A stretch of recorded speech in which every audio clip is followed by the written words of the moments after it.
Hello everyone, আসসালামু আলাইকুম। কেমন আছেন সবাই? আশা করছি ভালো আছেন। আজকে এখানে 5-6 রকমের মাছ মিক্স করা আছে, আর সবগুলো ছোট ছোট করে কেটে নেওয়া হয়েছে। আর এগুলো এখানকার বাসায় একটা রেসিপি আছে যাকে বলে মরিচ খোলা, সেই মরিচ খোলা দেওয়া হবে। সবগুলো মশলা দিয়ে ভালোভাবে মেখে নেওয়া হয়ে গেছে।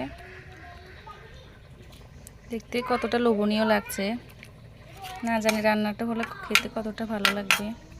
তো যাদের কিন্তু এই রেসিপিটা পছন্দের, অবশ্যই কিন্তু এরকম করে খেয়ে দেখতে পারেন, বাসায় ট্রাই করে দেখতে পারেন। অনায়াসে কিন্তু অনেকগুলো ভাত খেয়ে ফেলতে পারবেন এই রেসিপিটা দিয়ে। আমার তো ভীষণই ভালো লাগে এই রেসিপিটা।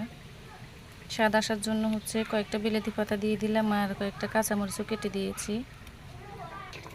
চুলার মধ্যে বসিয়ে দিয়েছি, এখন ঢাকনাটা দিয়ে দেব।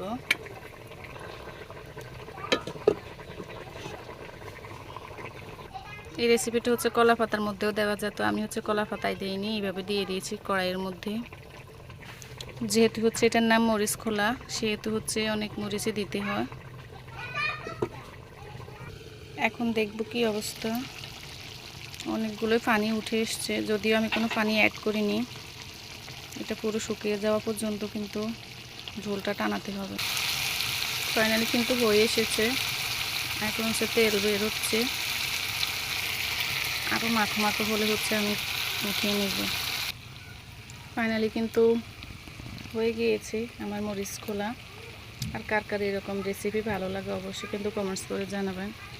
আর এই রেসিপিটি দিয়ে 1 প্লেট ভাত অনায়াসে কিন্তু খেয়ে ফেলতে পারবেন। অসাধারণ একটা রেসিপি। আজ এই পর্যন্ত, সবাই ভালো থাকুন, সুস্থ থাকুন। আল্লাহ হাফিজ।